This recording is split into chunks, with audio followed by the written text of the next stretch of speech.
Hello everyone and welcome in a new video. और आज की इस वीडियो में हम सभी लोग पढ़ने वाले हैं particle in one dimensional box of an infinite potential at the boundaries.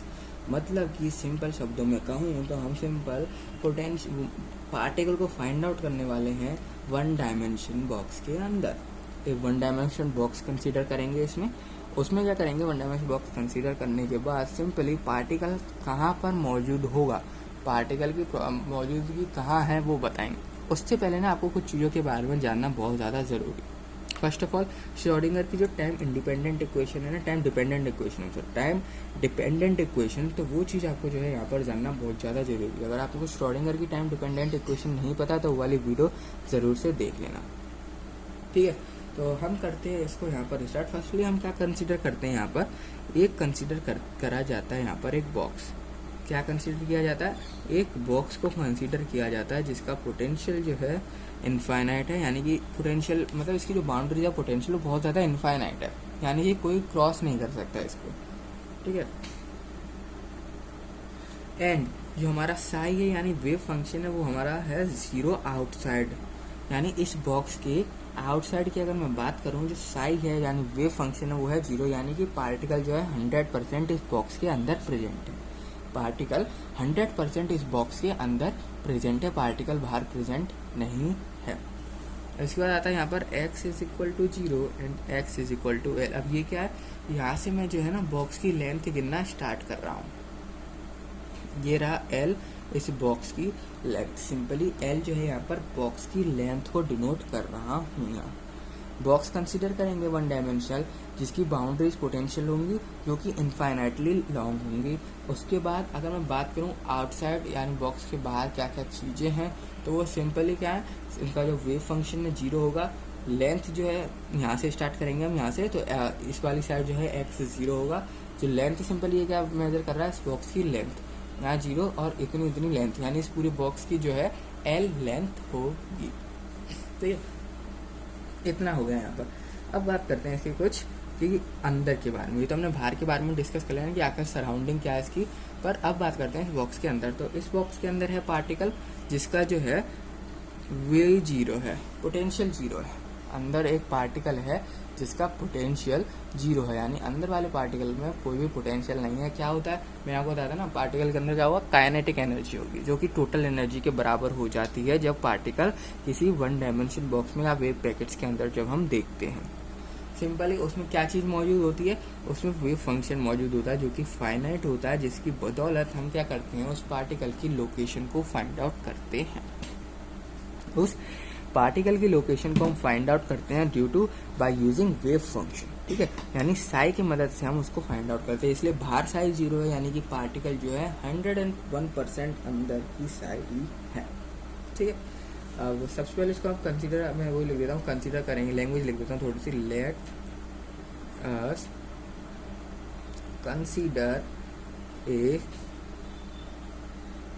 Particle B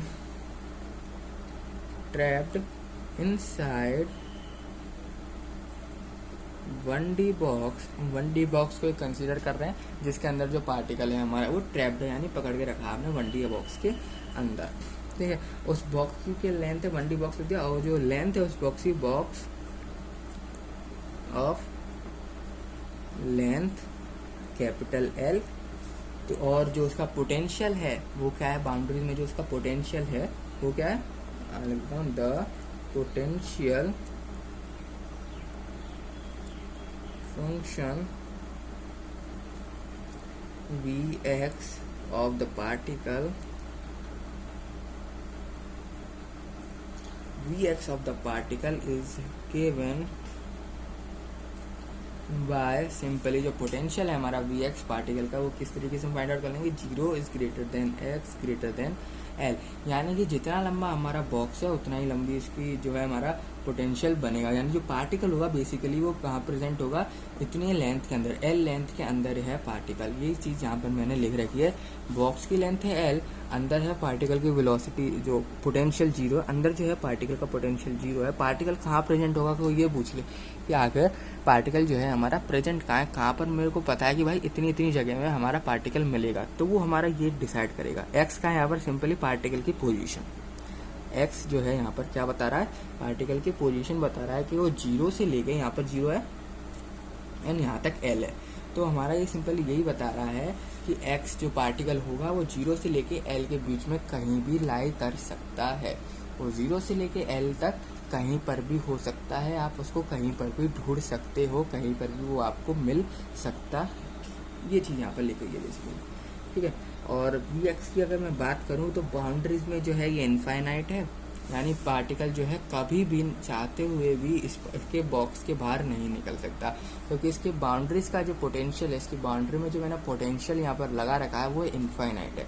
boundary का पोटेंशियल इनफाइनाइट, जिसकी वजह से जो है पार्टिकल वो कभी भी चाह कर भी बॉक्स के बाहर नहीं आ सकता, ठीक है। For x is greater than equal to 0 and x is greater than equal to L, यही मैंने सेम चीज लिख दी है कि पोटेंशियल कहाँ से कहाँ तक है, एल तक है, एंड पार्टिकल जो है हमारा वो कभी भी हमारा बॉक्स के बाहर नहीं निकल सकता। अब हमने जो श्रोडिंगर की टाइम डिपेंडेंट इक्वेशन पढ़ी थी उसका यूज करने वाले, तो बात करता हूँ द श्रोडिंगर इक्वेशन। अब श्रोडिंगर की क्या इक्वेशन थी, वो हमारी del square psi by del x square plus 2me by H cut का square psi is equal to 0, जहाँ पर पोटेंशियल हमने माना था 0 हो जाता है फ्री स्पेस में। हमने क्या माना था, पोटेंशियल जो होता है वो 0 हो जाता है फ्री स्पेस में। श्रोडिंगर की इक्वेशन थी del square psi by del x square plus 2me by H cut square psi is equal to 0, ठीक है, ये चीज थी। अब इसमें हमने माना था पोटेंशियल 0 हो जाता है, नहीं तो इक्वेशन तो ये थोड़ी थी, इसमें क्या था E माइनस वी था, E माइनस वी था। पर हम बात करने वाले हैं फ्री स्पेस के बारे में। फ्री स्पेस में कितना हुआ, क्योंकि इसके अंदर ना वैक्यूम क्रिएटेड है, इसके अंदर वैक्यूम क्रिएटेड है, कोई भी ऐसा मीडियम नहीं है, वैक्यूम क्रिएटेड है, एयर है, इसके अंदर फ्री स्पेस है पार्टिकल के लिए, ठीक है। और उसकी वैल्यू कितनी होती है फिर, अगर फ्री स्पेस वगैरह जब भी तो हमारा पोटेंशियल क्या होता है 0, इसलिए हमने यहाँ पर 0 लिखा। अंदर पार्टिकल के पास एक बूंद पोटेंशियल नहीं है, उस पर खाली काइनेटिक एनर्जी है, उस पर क्या है, only and only kinetic energy, potential energy बिल्कुल नहीं है। तो ये हमारा हो गया। अब जो हम यहाँ पर क्या करने वाले हैं, सिंपली ये इतना बड़ा बड़ा मैं बार बार नहीं लिखूंगा, ठीक है। 2me by H cut square, तो सिंपली मैं इसको सपोज कर लेता हूँ एक कॉन्स्टेंट, ठीक है। इसका आगे करके मेरे को कुछ करना भी है इसके साथ, तो वो जिसकी वजह से जो है हमारा आंसर में यहाँ पर इफेक्ट आएगा, इसलिए मैं इसको क्या करने वाला हूँ, थोड़ा अलग लिख के इसको सॉल्व करूँगा। तो मैं के नाम का एक कांस्टेंट मान लेता हूँ, जिसको 2me बाई एच कट के स्क्वायर का नाम कांस्टेंट मानता हूँ, जो कि सिंपली क्या कर रहा है 2me by H cut square की वैल्यू को स्टोर कर रहा है बेसिकली, ठीक है। तो ये वाली वैल्यू है हमारे पास। अब क्या करूँगा मैं, एक सेकेंड, अब मैं यहाँ पर सिंपली क्या करूँगा, अब इसलिए जो मेरे को मिल गया है, अब इस इक्वेशन को फर्स्टली मैं क्या करने वाला हूँ, इस के को के की फॉर्म में लिख दूंगा। और अब जो हमारी इक्वेशन थी श्रोडिंगर की इक्वेशन, उसको मैं सिंपली के की फॉर्म में यहाँ पर फर्स्ट ऑफ ऑल लिख लेता हूँ, फिर बताता हूँ क्या ये हो गया। इसको इक्वेशन नंबर 3 नाम दे दो, आप इसको क्या दे दो, इक्वेशन नंबर 3 नाम दे दो, ठीक है। ये हो गई हमारी इक्वेशन नंबर 3। अब क्या करना है मेरे को, सिंपल यहाँ पर अब इक्वेशन नंबर 3 की मदद से मैं क्या लिखने वाला हूँ, एक नई इक्वेशन को जो है यहाँ पर फॉर्म करने वाला हूँ। By the using of equation number 3 we form another equation. तो यहाँ लिख द सॉल्यूशन, इसका सिंपली मैं इसको सॉल्यूशन लिख रहा हूँ, मैं क्या कर रहा हूँ, इसका सॉल्यूशन लिख रहा हूँ simple. The solution of equation 3 का क्या हो जाएगा, 3 को इक्वेशन को सिंपली मैं क्या कर रहा हूँ, यहाँ पर सॉल्व कर रहा हूँ। इसको मैं दूसरी तरीके से किस तरीके से लिख सकता हूँ वो देखो, psi x is equal to a sine k x plus b cos k x, psi a sine a x and b cos a x, ठीक है। साई की जगह मैं क्या कर रहा हूँ, सिंपली वैल्यू साई जो है यहाँ पर मैं क्या करने वाला हूँ, ए sine k x and B sign k x को यहाँ पर पुट कर दिया। के क्या है यहाँ पर, के ये वाली वैल्यू, के का स्क्वायर कर दो। सिंपल मैंने उस वाली इक्वेशन को, ऊपर वाली जो इक्वेशन है उसको इस फॉर्म में लिख दिया। कैसे आया देखो, यहाँ पर मैंने के स्क्वायर को 2 जगह डिवाइड कर दिया। अब मैं क्या करने वाला हूँ, यहाँ पर अगर मैं साइन और कॉस को एक साथ लिख दूं, साइन और कॉस को एक साथ लिख दूं तो सिंपली 1 बन जाएगा ये हमारा, और के स्क्वायर बचेगा ये, यानी के स्क्वायर सा ही बचने वाला है। तो सिंपली मैंने ऊपर वाली इक्वेशन को इस दूसरी तरह के फॉर्म में लिख दिया, ठीक है। अब यहाँ पर मैं बता देता हूँ ए एंड बी क्या है। A and B are constant. A और बी हमारे यहाँ पर क्या है, खाली कांस्टेंट है, जो कि क्या डिटरमाइन कर रहे हैं, खाली बाउंड्री की कंडीशन। जो हमने बाउंड्री बनाई है ना, इस बाउंड्री की कंडीशन को कौन डिटरमाइन कर रहा है, इस बाउंड्री की कंडीशन को जो डिटरमाइन कर रहा है वो है हमारा ए एंड बी कांस्टेंट। क्या कर रहे हैं, to determine by boundary condition. ये सिंपली बाउंड्री कंडीशन को डिटरमाइन कर रही है। अब हम ना एक एक करके बाउंड्री कंडीशन को जो है यहाँ पर सॉल्व करने वाले हैं। मैं फर्स्ट बाउंड्री कंडीशन की जो है बात करता हूँ। By first boundary condition, by first boundary condition. पहली हमारी कौन सी बाउंड्री कंडीशन है, जब हमारा साई 0 है एंड एक्स भी हमारा 0 है। जब हमारा साई भी 0 है यानी कि वेव फंक्शन भी हमारा 0 है एंड एक्स भी हमारा 0 है। अब मैं इस वाली कंडीशन की जो है फिलहाल बात कर रहा हूँ। अब साई 0, इसका मतलब हो गया हमारा ये वाली कंडीशन 0। इसका मतलब क्या होगा, ये हमारा 0। तो 0 is equal to a sine k 0 plus b cos के 0। एक्स की जगह भी हमने 0 पुट कर दिया, साई की जगह भी हमने 0 पुट कर दिया। अब ये है कि इन दोनों का अगर मैं सम करूं तो वो हमारा 0 होना चाहिए। इन दोनों का मैं सम करूं तो हमारा क्या होना चाहिए, 0। देखो अगर मैं इसमें बात करूं साइन के एक्स की, किसकी बात कर रहा हूँ, साइन के 0, ये जो है हमारा ना, ये इज इक्वल टू 0 हो सकता है, ये हमारा इक्वल टू 0 हो सकता है, पर कभी भी हमारा ए इक्वल टू 0 नहीं हो पाएगा। हमारा साइन के 0 तो हमारा 0 हो सकता है, पर कभी भी ए इक्वल टू 0 नहीं हो सकता। इसके पीछे भी रीजन है यार। अगर ए हमारा इक्वल टू 0 हो जाएगा, इसका मतलब ये हो गया कि कोई बाउंड्री वगैरह कुछ नहीं, ठीक है। ए क्या है, हमारी बाउंड्री की कंडीशंस तो है। अगर ए ही 0 हो गया तो यानी इसका मतलब कोई बाउंड्री वगैरह है ही नहीं, पार्टिकल कहीं भी मूव कर सकता है, तो ये चीज़ पॉसिबल नहीं है। ए 0 नहीं होगा, साइन के 0 हमारा 0 हो सकता है। इसी तरीके से जो है हमारा कॉस 0 कभी नहीं होगा। तो मतलब ये देखो, ए हमारा 0 नहीं होगा क्योंकि बाउंड्री की कंडीशन है, 0 नहीं होगा। अगर ए ही 0 हो जाएगा तो पूरा टर्म, ये बात ही खत्म हो जाएगी। पर क्या मेरा कॉस 0 होता है कभी, कॉस के 0 कभी 0 होता है? ऑफकोर्स सी बात है, कभी 0 नहीं होता। कॉस 0 तो हमेशा क्या होता है, 1 होता है। तो इसका मतलब ये है कि इसमें बी की कंडीशन हमारी 0 होगी। ऊपर वाले में ए कभी 0 नहीं हो सकता है, ऊपर वाले में साइन 0 है वो 0 होगा, पर नीचे वाले में जो कॉस है वो 0 नहीं होगा। नीचे वाले में क्या 0 होने वाली है, एक बाउंड्री कंडीशन जो हमारी बी है ये 0 हो जाएगी और ए 0 नहीं होगा, यानी खाली एक बचेगा साइन के 0। कॉस वाला तो हमारा पूरा टर्म 0 हो जाएगा क्योंकि बी 0 है, पर ये 0 नहीं होगा। तो इसको अगर मैं सॉल्व करूँ, यानी कि सेकेंड बाउंड्री कंडीशन अगर मैं लगाऊं इसमें, यहाँ पर सिंपली बी जो है हमारा वो 0 हो जाएगा, ठीक है।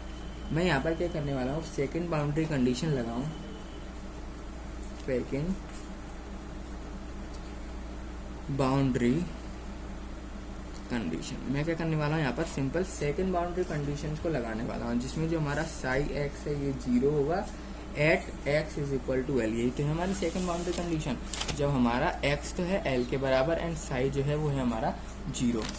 तो सिंपल अब यही कंडीशन को मैं पुट करने वाला हूँ इक्वेशन में। तो हम सभी लोग ये जानते हैं कि हमें पहली जो पुट की थी पहली बाउंड्री कंडीशन, उसमें क्या हो गया था हमारा के L plus 0। First boundary condition में एक तो सेकंड वाला टर्म कॉस वाला टर्म 0 हो गया था, एक इक्वल टू जो साई वाला टर्म था वो टर्म 0 हो गया था, बचता था हमारे पास साइन वाला। इसलिए मैं एल जो है एक्स की वैल्यू वो इसमें पुट करूँगा, ठीक है। अब simply A sine k l is equal to 0 हो गया। अब यहाँ मैं जानता हूँ कि ए कभी भी इक्वल टू 0 नहीं हो सकता। अगर ए ही 0 हो गया इसका मतलब कोई बाउंड्री ही नहीं रही, इसका मतलब कोई बाउंड्री ही नहीं रही, जो कि पॉसिबल नहीं। अगर बाउंड्री नहीं रही तो हमें भाई पार्टिकल की पोजीशन निकालेंगे कैसे, तो बाउंड्री को रहना बहुत ज़्यादा जरूरी है। इसलिए ए कभी 0 यहाँ पर नहीं हो सकता। तो 0 ए नहीं हो सकता, तो ऑफकोर्स की बात है साइन के एल हमारा 0 होगा, ठीक है। यहाँ लिख देता हूँ as the particle certainty present inside the box। अगर ए जीरो हो गया इसका मतलब पार्टिकल ही नहीं है, अगर पार्टिकल है तो एक जहाँ पर जीरो नहीं होगा, ठीक है, ये चीज लिखिए। तो ए जीरो नहीं है तो सिंपली साइन के एल जो है हमारा ये जीरो हो जाएगा। तो sine k l is equal to zero. तो sine k l equal to zero. Sine कब जीरो होता है, कब जीरो होगा, जब हम अगर के एल की वैल्यू क्या करते हैं एन पाई, अगर मैं के एल की वैल्यू एन पाई रख दूं सिंपली तो हमारा साइन जीरो हो जाएगा, ठीक है।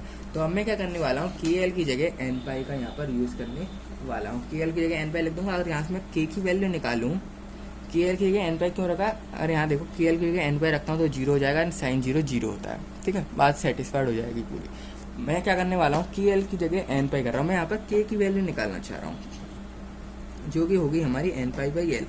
अब के की वैल्यू मैंने यहाँ पर इसलिए निकाली ताकि अगर मैं इसको स्क्वायर करके जो के की वैल्यू हमने यहाँ पर सपोज करी थी, ये सपोज करी थी, इससे कंपेयर करूँ तो जिसकी वजह से मेरा क्या आ जाएगा, आंसर निकल के आएगा, एक एनर्जी फॉर्म निकल के आएगी कि आखिर पार्टिकल की एनर्जी जो है वो कहाँ से कहाँ तक लाए कर रही है, ठीक है। इसलिए मैं क्या करने वाला हूँ, दोनों के को कंपेयर करूंगा एंड कंपेयर करने के बाद ई की जो है वैल्यू निकालूंगा। और वो क्या था हमारा के स्क्वायर था, तो इसको भी सिंपली आप लोग क्या कर दो स्क्वायर। अब क्या कर दो, दोनों के को कंपेयर कर दो, यानी कंपेयर कौन कौन से, इसको मैं इक्वेशन नंबर जो है 4 तक हो गया था ना 5, तो कंपेयर कर दो 2 और 5 नाम की इक्वेशन, दोनों इक्वेशन को कंपेयर कर दो। क्या बनेगा आपका simple n square pi square by l square जो कि बराबर होगा हमारे 2m बाई एच कट ई। मैं इसको ई एन नाम दे देता हूँ यहाँ पर, सिंपली क्या नाम दे रहा हूँ ई एन। तो जो मैं ई एन नाम इसलिए दे दिया क्योंकि एन की जगह मैं कोई भी वैल्यू रखूँ, कोई सी भी वैल्यू रखूँ, मेरे को हर वैल्यू पे क्या है पार्टिकल की एनर्जी पता चल जाए। मैं कोई सी भी यहाँ पर वैल्यू रखूँ ई एन की, मेरे को हर वैल्यू पे क्या होता है पार्टिकल की पोजीशन पता लग जाए, इसलिए मैं यहाँ पर ई एन जो है कंसीडर कर रहा हूँ, ठीक है, ई एन कंसीडर कर। अब मैं यहाँ पर क्या करूँगा, सिंपल इसको सॉल्व करो तो एच का, तो ई एन की मेरे को वैल्यू चाहिए, बाकी मामला इधर ले आओ, ई एन को उधर भेजो, तो सिंपली जो हमारा ई एन होगा वो निकल के आएगा n square pi square h cut square, h cut square आएगा, ठीक है। फॉर्मूले में क्या होता है एच कट स्क्वायर होता है अपॉन 2m एल स्क्वायर। जो ई एन की वैल्यू निकल के आएगी यहाँ पर वो क्या निकल के आएगी, ई एन की value n square pi square n h cut square by 2ml। तो हमने क्या किया यहाँ पर ओवरऑल एनर्जी की कोई एक जनरल फॉर्म निकाल दी। हमने क्या किया एनर्जी की एक जनरल फॉर्म निकाल दी जिसमें मैं एन की कोई सी भी वैल्यू पुट कर दूं, मेरे को हर वैल्यू पे कुछ ना कुछ रिजल्ट मिलेगा। मैं स्टार्ट करता हूँ पुट करना वैल्यू ग्राउंड स्टेट से, ठीक है। मैं वैल्यू को पुट करना स्टार्ट करता हूँ ग्राउंड स्टेट से, मतलब कि एन की वैल्यू मैं 1 से स्टार्ट करता हूँ।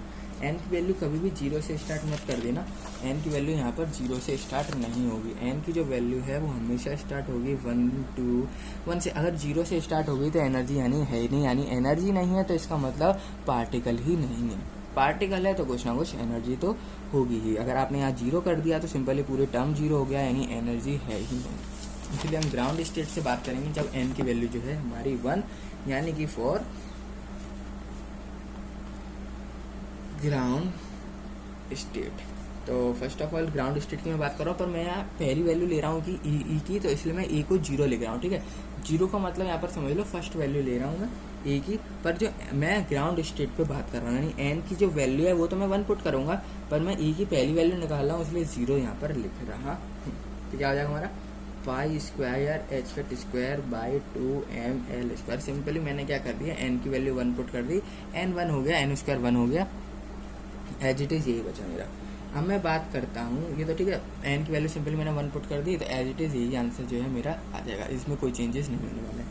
अब मैं बात करता हूँ जब एन की वैल्यू हमारी 2 हो गई यानी ए की 1 की, तो वो क्या होगा 2 2 4 होता है पाई square H square by 2ml square, ठीक है। अब मेरा 0 और 1 लिखने का यहाँ पर मकसद क्या था, सिंपली मैं यहाँ पर ऐसे क्यों लिखा, मैं चाहता तो 1 लिख रहा था तो यहाँ एन की जगह 1 पुट कर देता, यहाँ पर 2 पुट कर देता, पर उससे कंपैरिजन करने में ना बहुत ज़्यादा मुश्किल हो जाती, उससे आप लोगों को कंपैरिजन करने में बहुत ज़्यादा मुश्किल हो जाती है, इसलिए मैंने वो नहीं किया। अब देखो अब मैं इसको कंपेयर करूँ 2 को इससे, 2 को 1 से कंपेयर करूँ तो सिंपली मैं ये समझ जाता हूँ कि E1 की जो एनर्जी है वो 4 टाइम्स ऑफ E0 की है। E1 की हमारी कितनी एनर्जी है 4 टाइम्स ऑफ E0। ये चीज मैं समझ गया इसको देख के कि जो इसकी ग्राउंड लेवल की एनर्जी है ना वो हमारी भाई 4 गुना कम है उसके एन की वैल्यू जब 2 की हो जाती है जब। इसी तरीके से अगर मैं एन की वैल्यू 3 पुट कर दूं तो सिंपल क्या बन जाएगा मेरा थर्ड स्टेट पे, थर्ड आ गई हमारी एक्साइटेड स्टेट। थर्ड कौन सी आ गई हमारी एक्साइटेड स्टेट। अब यहाँ पर मैं पुट करूंगा 3 की वैल्यू तो ऑफकोर्स सी बात है क्या होने वाला है हमारा जो E2 हो जाएगा, क्या हो जाएगा 3 3 जा 9 पाई square h cut square by 2ml square. Simply अब मैं कंपेयर करूं विद इसको E0 से तो क्या बताएगा मेरे को E2 जो है वो 9 टाइम्स ऑफ E0 के बराबर है। E2 जो है वो हमारा 9 टाइम्स ऑफ E0 के यहाँ पर बराबर है। ठीक है, ये चीज़ तो कंपेयर करने पे मेरे को ये चीज़ तो मालूम पड़ेगी जो E2 है हमारा वो 9 टाइम्स ऑफ E0 के यहाँ पर बराबर आ रहा है।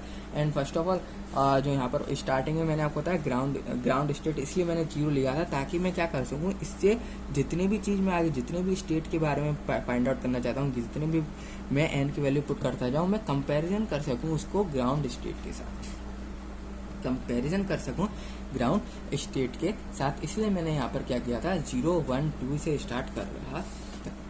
अब यहाँ तक सही आप समझ गए होंगे, एक्साइटेड लेवल आ गए यहाँ पर। अब इसके बाद ना हम बात करते हैं नॉर्मलाइज्ड कंडीशन की, क्योंकि हमें पार्टिकल की एनर्जी वगैरह तो मिल गई पर आखिर पार्टिकल की पोजीशन क्या है वो मैं अभी तक फाइंड आउट नहीं कर पाया हूँ, यानी कि मैं ए की वैल्यू अभी तक फाइंड आउट नहीं कर पाया हूँ।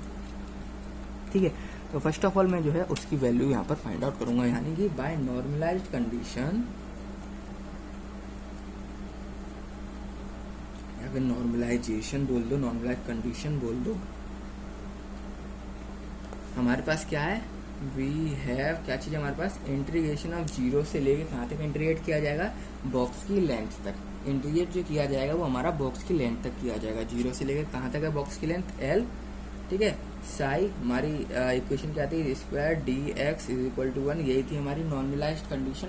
ठीक है, नॉर्मलाइज्ड कंडीशन क्या थी हमारी, यही थी हमारी नॉर्मलाइज्ड कंडीशन। जो हमने नॉर्मलाइज्ड कंडीशन फाइंड आउट करी थी वो कितनी थी हमारी, psi x square d x is equal to 1। ठीक है, अब मैं क्या करने वाला हूँ, इसमें वैल्यू को पुट कर दूंगा साई एक्स की, जो हमारे पास वैल्यू है साई एक्स की, जो हमारी कौन सी वैल्यू थी, ये जो साई एक्स की हमारी वैल्यू थी ये बेसिक वैल्यू, यहाँ ये वाली वैल्यू को मैं क्या करने वाला हूँ, पुट करने वाला हूँ ए वाली जो फॉर्म थी हमारी, कौन सी ए वाली, ये जो फॉर्म थी ना हमारी साई एक्स की वैल्यू, ये वैल्यू को मैं क्या करने वाला हूँ यहाँ पर पुट करने वाला हूँ। अब मैं पुट करूँगा वैल्यू तो क्या आ जाएगा हमारा, सिंपली इंटीग्रेट 0 to L, और यहाँ पर मैं पुट करूँगा तो स्क्वायर लग रहा है तो सबसे पहले सारी क्वांटिटी का स्क्वायर भी हो जाएगा, ए स्क्वायर साइन स्क्वायर के एल, उसकी वैल्यू के था यहाँ पर, के की हमने क्या वैल्यू निकाली थी, n pi by l, sorry n pi by l. ठीक है, तो के की यहाँ पर क्या वैल्यू है, एन पाई बाई एल, पर एक्स भी जो है यहाँ पर आएगा क्योंकि एक्स के लिए तो हम सभी लोग कर रहे हैं, पोजीशन के लिए तो सभी लोग कर रहे हैं, इसलिए पोजीशन जो है यहाँ पर लिखना बहुत ज़्यादा जरूरी है। पोजीशन मत भूल जाना, यहाँ पर लिखना एक्स की आखिर पार्टिकल जो है वो लोकेटेड है तो है कहाँ, वो हमको एक्स यहाँ पर बताएगा। ठीक है, और ये तो हमारा ओवर डी एक्स, इंटीग्रेट कर दो, अब सिंपली मल्टीप्लाई कर दो, डिवाइड, ये इंटीग्रेट जो है ना अभी होने वाला नहीं है, ये इंटीग्रेट अभी नहीं हो पाएगा। क्यों नहीं हो पाएगा, क्योंकि इसमें कुछ लग रहा है क्या, ट्रिग्नोमेट्री का कुछ भी फंक्शन वगैरह कुछ लग रहा है क्या इसमें, अब कौन सी बात है, नहीं लग रहा है। तो फर्स्ट ऑफ ऑल मेरे को क्या करना पड़ेगा, इसको जब लग जाएगा, अगर मैं 2 से इसको मल्टीप्लाई एंड डिवाइड करता हूँ, क्या बोल रहा हूँ, मल्टीप्लाई एंड डिवाइड बाय 2, अगर मैं मल्टीप्लाई और डिवाइड कर दूं 2 से तो मेरा क्या यहाँ पर फॉर्म हो जाएगा, सिंपली जो है जो क्या बनेगा मेरा, l a square by 2 sine square n pi x by l d x is equal to 1। ठीक है, अब सिंपल है, जो टर्म हमारे यहाँ पर कांस्टेंट है, कांस्टेंट वगैरह के जो टर्म है वो मैं क्या ले लूंगा इस वाले इक्वेशन के बाहर। तो ए स्क्वायर बाई 2 जो है हमारे यहाँ पर कांस्टेंट है, ये आ जाएगा हमारा बाहर, इसकी कोई दिक्कत वाली बात नहीं है। अब जो इंटीग्रेट होगा वो क्या होगा हमारा, 0 to L, यहाँ से कॉमन ले लिया तो ये तो डी एक्स बचेगा, यहाँ पर माइनस हो जाएगा 0 to L। ठीक है, क्या होगा मैं फिर से आपको बताता हूँ, मैंने एक लाइन का स्टेप यहाँ पर जो है छोड़ दिया। ए स्क्वायर बाई 2 जो है हमारा कॉमन आ जाएगा बाहर, इसमें कोई दिक्कत वाली बात नहीं है। और इंटीग्रेट जो होगा, अब मैं क्या करने वाला हूँ, ये तो कॉमन आ गया, अब मैं जानता हूँ इसका ट्रिग्नोमेट्रिक फॉर्मूला, 2 साइन ए मान लो, इसको 2 साइन स्क्वायर ए मान लो, 2 साइन स्क्वायर ए। अब मैं जानता हूँ इसका फॉर्मूला क्या होता है। इसका formula 1 minus cos 2a। 2 sine square A का फॉर्मूला क्या होता है 1 माइनस कॉस 2। सिंपली ये कर दूंगा 1 माइनस कॉस 2, ए की वैल्यू कितनी है n pi x by l d x is equal to 0। ये वाला स्टेप मैंने यहाँ पर नहीं लिखा था, ठीक है। अब सिंपली मैं क्या करूँगा, मल्टीप्लाई कर दो इसका अंदर, इंटीग्रेट का अंदर मल्टीप्लाई कर दो, ए स्क्वायर बाई 2 आ जाएगा, इंटीग्रेट होगा बने तो यहाँ d x minus 0 to l, यहाँ पर क्या आएगा हमारा यहाँ पर cos 2 n pi x by l d x equal to 1। तो ये चीज जो है हमारी यहाँ पर फॉर्म होगी, ठीक है। अब क्या कर दो 1 का इंटीग्रेशन है, ये तो बचेगा हमारा x का, यहाँ पर खाली इंटीग्रेशन है तो ये तो हमारा सिंपली x आ जाएगा। तो ए स्क्वायर बाई 2x कहाँ से कहाँ तक 0 से लेके l तक माइनस कर दो।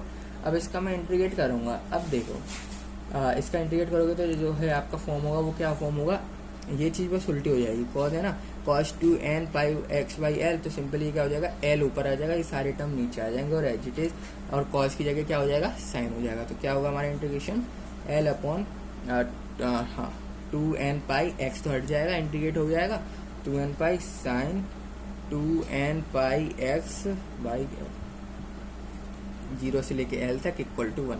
अब मैं क्या करने वाला हूँ 0 और l की वैल्यू इन इक्वेशंस में पुट करने वाला हूँ। तो पुट कर दो वैल्यू ए स्क्वायर बाई 2, यहाँ बचेगा हमारा l। अब देखो माइनस करूंगा, इससे तो ये कैंसिल आउट हो जाएगा, मतलब 0 टू l में वैल्यू पुट करूंगा, इससे ये कैंसिल आउट हो जाएगा। n की जगह में l पुट करूंगा, यहाँ से ये कैंसिल आउट हो जाएगा। तो ये पूरा टर्म जो है हमारा क्या हो जाएगा 0।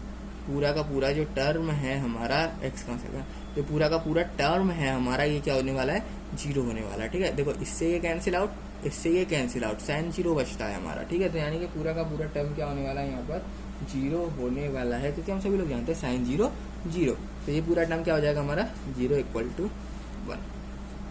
तो ए स्क्वायर बाई 2 एल जो हो गया इसका यहाँ पर आंसर हो गया, पर हमको ये नहीं चाहिए, ठीक है। यानी 1 इक्वल टू 1 है ना, तो ये क्या होना हमारा ए स्क्वायर बाई 2 एल, पर हमको चाहिए वैल्यू ए की, हमको वैल्यू चाहिए ए की, जो हमने कांस्टेंट माना था ए, तो पोजीशन मानी थी, सर्टेनिटी मानी थी पार्टिकल की ए, उसकी वैल्यू चाहिए। तो अब मेरे को किसकी वैल्यू चाहिए, ए की वैल्यू चाहिए। तो सिंपली ए की वैल्यू कहाँ से आएगी, जब 2 इधर आ जाएगा है और एल भी इधर चले जाएगा, 2 मल्टीप्लाई में हो जाएगा, तो सिंपल ए स्क्वायर जो होगा हमारा 2 बाई एल आएगा। और मेरे को यहाँ से अगर ए की वैल्यू चाहिए तो वो होगी हमारी अंडर रूट 2 बाई एल। तो ए की वैल्यू जो है मैंने यहाँ पर फाइंड आउट कर ली अंडर रूट 2 बाई एल। और 2 बाई एल जैसी मैंने यहाँ पर फाइंड आउट कर ली, अब मैं ए की वैल्यू को क्या करूँगा पुट कर दूंगा। अब ए की वैल्यू को मैं क्या कर दूंगा पुट कर दूंगा, और जो हमारी इक्वेशन थी ना साई एक्स की इक्वेशन कौन सी थी ये वाली, यहाँ पर मैं ए की वैल्यू को पुट कर दूंगा।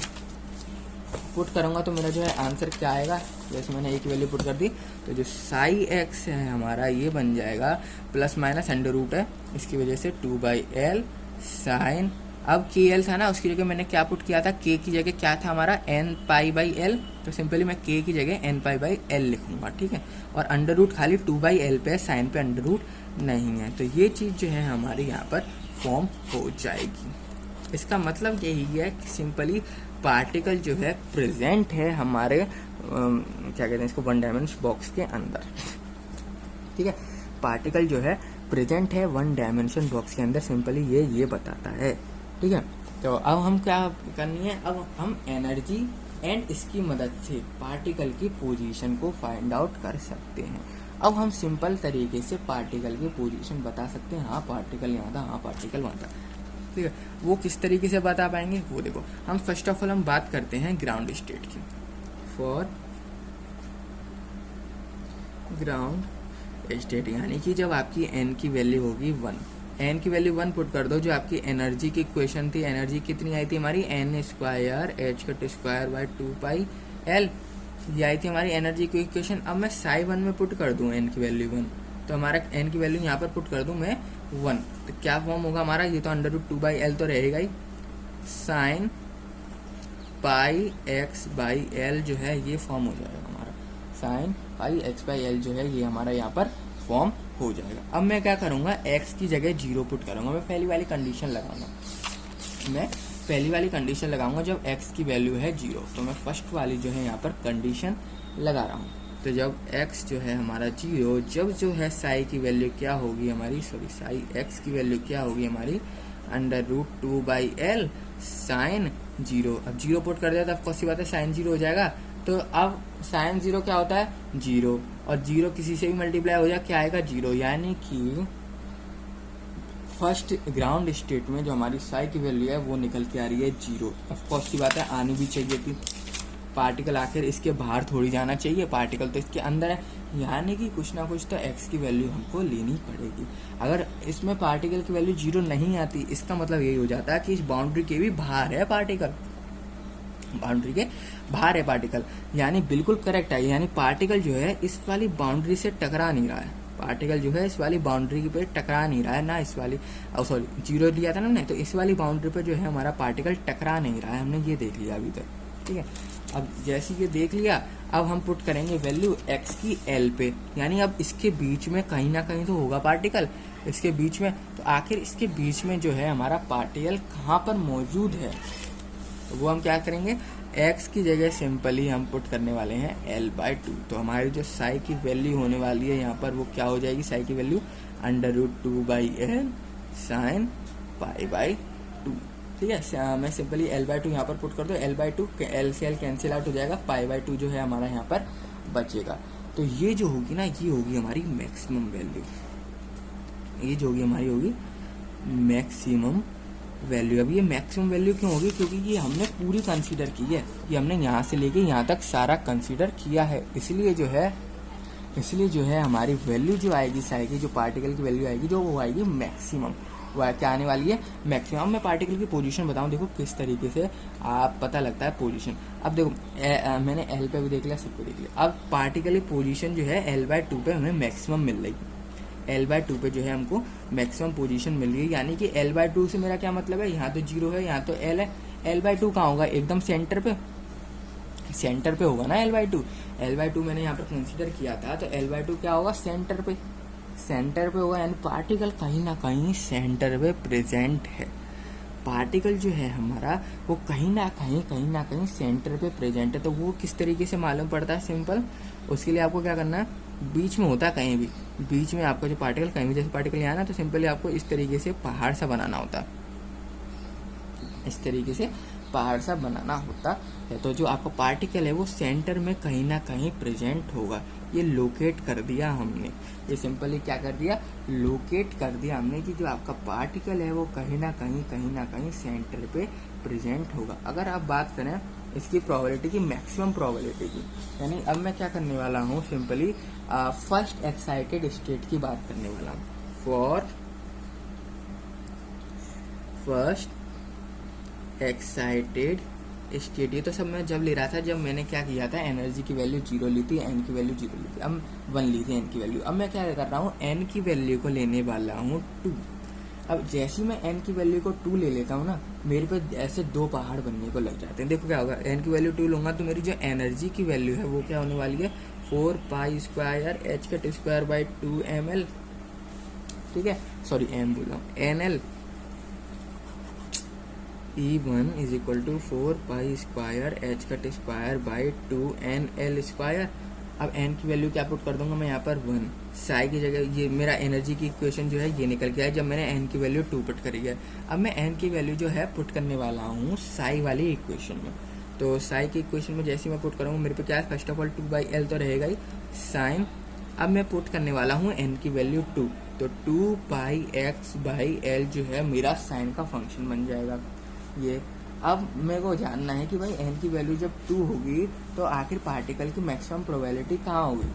तो जो इसकी मैक्सिमम प्रोबेबिलिटी मिलती है ना, जितना आप बढ़ाते जाओगे उतने से आप डिवाइड करते जाओ बॉक्स को। अब मैंने बॉक्स को बढ़ाया, 2 कर दिया n की वैल्यू, तो इसका मतलब इसकी प्रोबेबिलिटी 2 जगह है, ज़्यादा से ज़्यादा। कहाँ पर मिलेगी इसकी प्रोबेबिलिटी 2 जगह, देखो ये तो हमारा होगा l/2, जो हमारे पार्टिकल ना वो कुछ इस तरीके से फॉर्म होगा, यहाँ मिल सकता है या यहाँ मिल सकता है, यानी कि l/4 पे या तो हमारा पार्टिकल मिल सकता है या तो हमारा पार्टिकल मिल सकता है 3l/4 में। जितने आप n की वैल्यू को इंक्रीज करते जाओगे, n की वैल्यू जो है आपकी जितनी इंक्रीज होती जाएगी उतना जो है बॉक्स आपका डिवाइड होता जाएगा, उतना जो बॉक्स है आपका वो डिवाइड होता जाएगा। जैसे n की वैल्यू 1 थी तो एक बार डिवाइड हो गया बॉक्स, n की वैल्यू 2 हो गई तो 2 बार डिवाइड हो गए, n की वैल्यू 3 होगी तो 3 पहाड़ बनेंगे, 4 होगी तो 4 पहाड़ बन जाएंगे। जितनी आप n की वैल्यू बढ़ाते जाओगे उतनी जो है आपकी यहाँ पर प्रोबेबिलिटी बढ़ती जाएगी। ठीक है, तो ये था पूरा पार्टिकल आखिरकार मिलेगा कहाँ हमको, क्या कुछ था इसमें, तो ये सब था। अब ना आपको ना नॉर्मलाइज, अगर नॉर्मलाइज और ऑर्थोगोनल वेव फंक्शन के बारे में नहीं पता है तो सिंपली वो वाली वीडियो को आप जरूर से यहाँ पर वॉच आउट कर लेना। तो इस वीडियो में इतना ही, मिलते हैं आप सभी लोगों से नेक्स्ट वीडियो में।